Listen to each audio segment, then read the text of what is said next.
Attack on Titan. It's finally come to an end.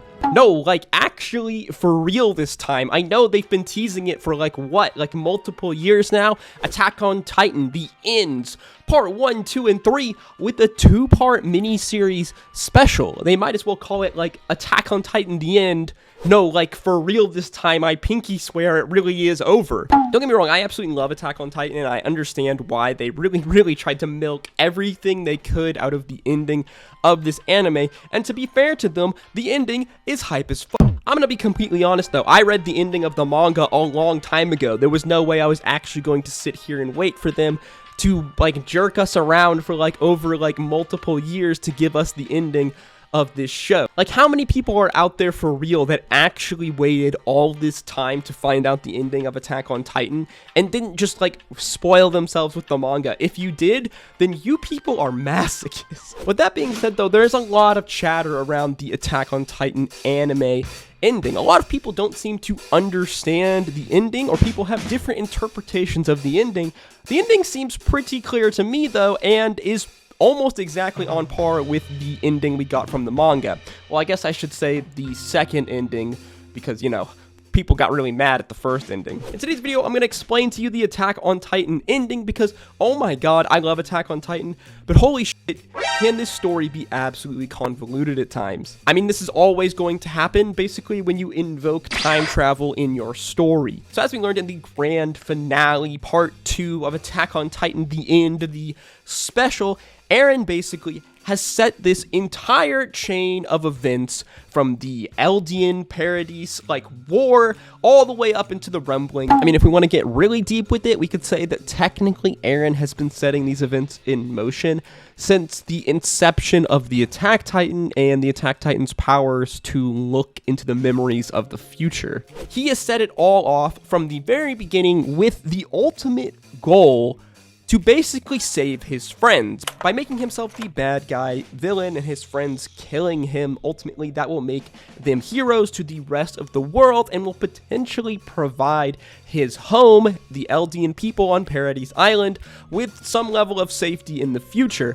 Just to make sure though, he decided to kill at least 80% of the world to make sure that there wasn't any at least reprisal attacks onto Paradise Island. Well, at least not in the foreseeable future, but we're gonna get to that. Now, as much as I love Attack on Titan, I love how convoluted it is, how big brain it is with the time travel stuff, as it does make your mind absolutely spin. I'm thinking back to the episodes we got, like, what was this, like a year, 2 years ago now, where Eren reveals the big kind of shock reveal to Zeke about his Attack Titan powers, these memories of the future, the fact that they are able to access the memories of all of the Attack Titans, and basically, in combination with the founding Titan, with Ymir, it puts Eren in this place where he exists at all points at time equally. What? Now, this is extremely hard to, like, comprehend, but basically, since the first moments of our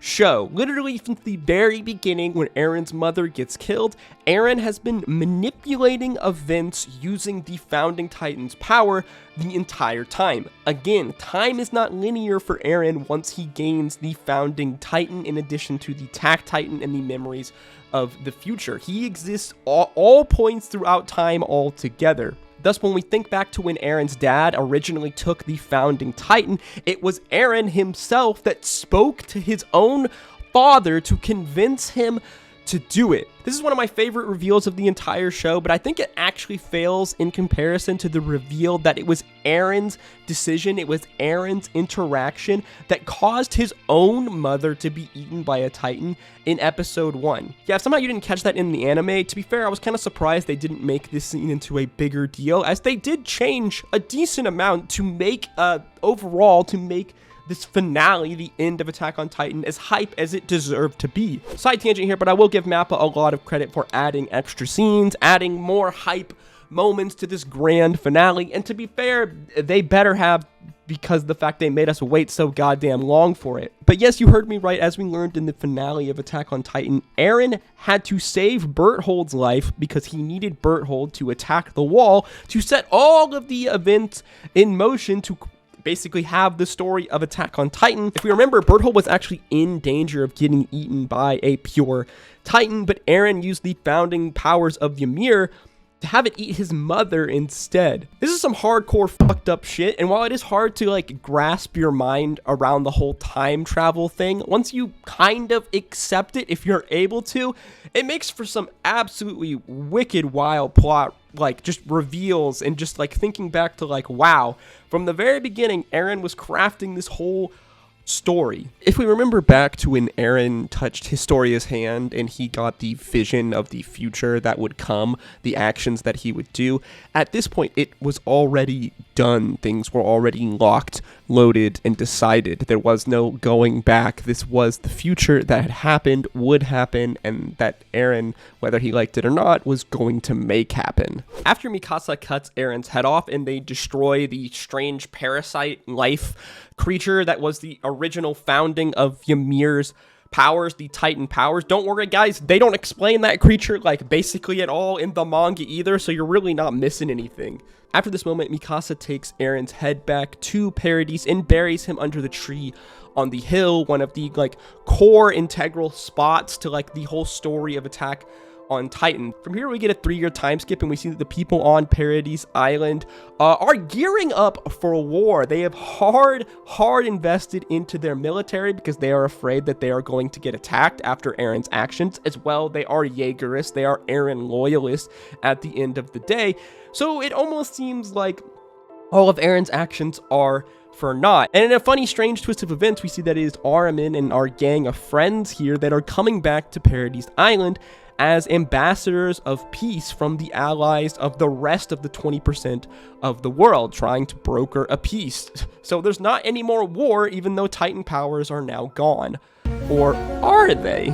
From where we get this really heart-wrenching scene with Mikasa remembering Eren. I'm not gonna lie, guys, this episode, this finale did make me cry a little bit. It's extremely emotional. I think a lot of people probably cried from this. Unexpectedly, though, as Mikasa mourns Eren, she is greeted by a random bird. This is supposed to be like a personification of Eren and his freedom. It's not literally Eren, it's just supposed to be kind of like a like a personification, like a spiritual personification. I mean, I guess it technically could be literally Eren. I don't know. What's more important, though, is the scenes that came after the credits. Now, they were very sneaky in how they did this, and I was very curious if they were going to include this ending, the actual ending that appeared after the credits, in the story, in the anime of Attack on Titan, or if they were going to nix it and create a new, unique ending. However, though, they actually shocked me and they went with the ending that was written in the manga. So after the credits, we get a bunch of scenes basically flashing through time, these scenes of the grave on the hill and the tree that overlooks Eren's grave. In one of these scenes, we see a woman and a man and a small child visit Eren's grave. This is Mikasa and what the fan base assumes is Jean and their child. We see more scenes of time passing until eventually Mikasa is buried. I'm pretty sure it's implied that she's supposed to be buried under the tree next to Eren. Time continues to pass. We see the buildings on Paradise Island being built up, and we see war return to the island. Obviously, this is like potentially many years into the future, and even though the towers of the Titan don't exist, war returns to Paradise Island even after everything that Eren has done way off into the future. It almost feels as though all of Eren's actions were for naught, but I wouldn't exactly say that, as he did manage to free his friends and those people around him and closest to him for at least a small period of time, or the rest of their lives until they died. And that's something, at least. So as we said, even though Eren sacrificed 80% of humanity and got rid of Titan powers forever, maybe, to save his people, ultimately, though, we as humans are creatures that are doomed to wage war against one another. And eventually we see that this new society that was built onto Paradise has bombed itself into oblivion. What remains, though, is the tree on the hill where Eren's body was buried and the remnants of Eren's grave. We fast forward even more to some kind of like dystopian future where the island of Paradise has grown over. We see remnants of a city long since destroyed, but Eren's tree still stands, though it is very peculiarly tall. So tall, in fact, that it invokes another tree from our story.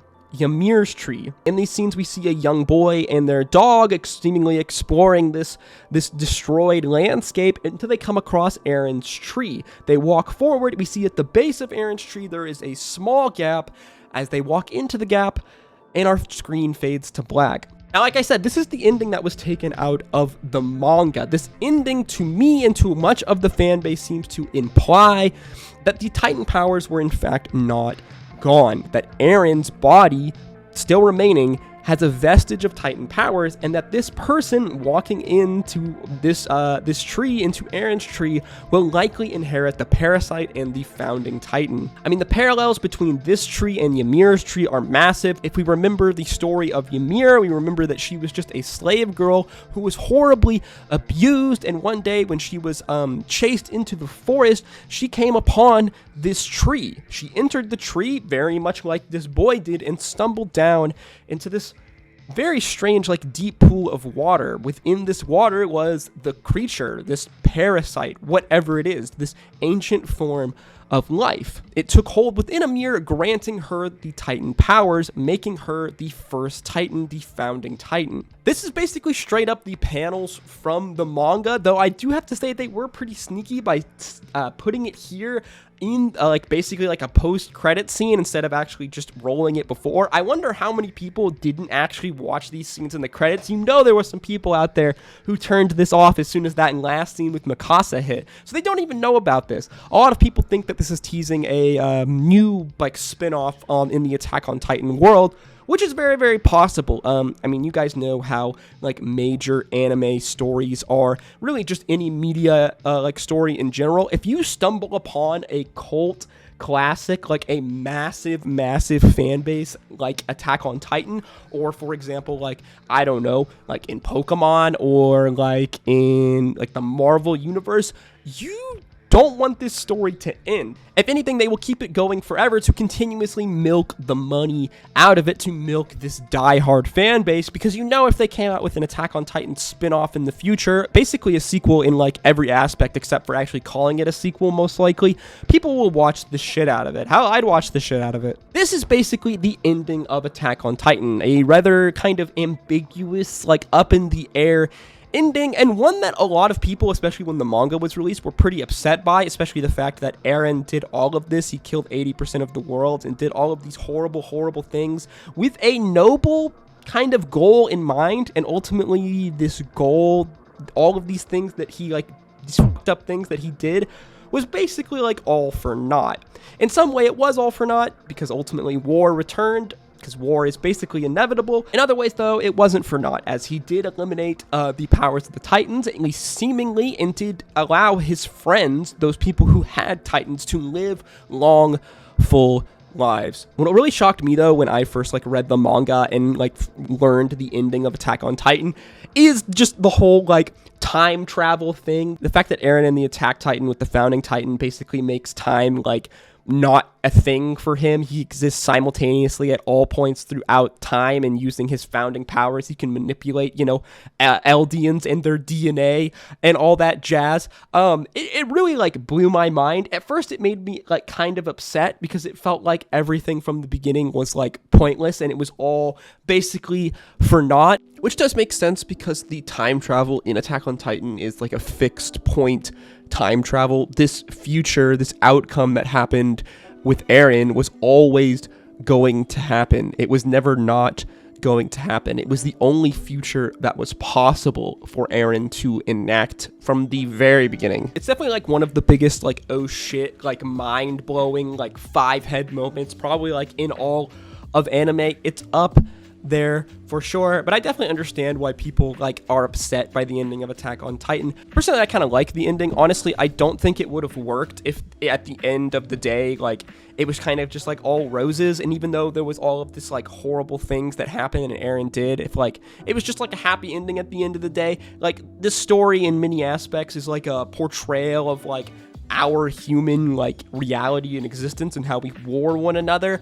Yeah, and that story is not a happy one, unfortunately. But yes, this was the true ending of Attack on Titan, the big references to Ymir becoming the founding Titan, and a teaser for like a potential other like spin-off or like new story in the Attack on Titan universe in the future. Will this happen? Who knows? If I had to guess, probably yes, because people love money, and the Attack on Titan like fan base will devour anything put out, like any new media put out. You know these people are going to put out new Attack on Titan media, and it's most likely going to be something along these lines. As always, if you enjoyed the video, learned something new, make sure you like, comment, and subscribe. Let me know what your favorite moment or your favorite thing from Attack on Titan and the Attack on Titan ending, the ending for real, this time was in the comment section down below. I will say that, like, the ending overall, like, if you watched it all together, like parts 1 and 2 of, like, the very end, I would say that that ending in its entirety is much better than like reading it in the manga. I like all the extra scenes and all the extra feeling and stuff they added. The music is absolutely epic. It was super emotional. I was way more emotional watching the ending in the anime form than in the manga form. But again, that's just my opinion. As always, guys, thank you so much for watching. I hope to see you in the next one. Click one of the videos on screen now. And as always, drink your water, hug your mother. Until next time, peace, love, AoT.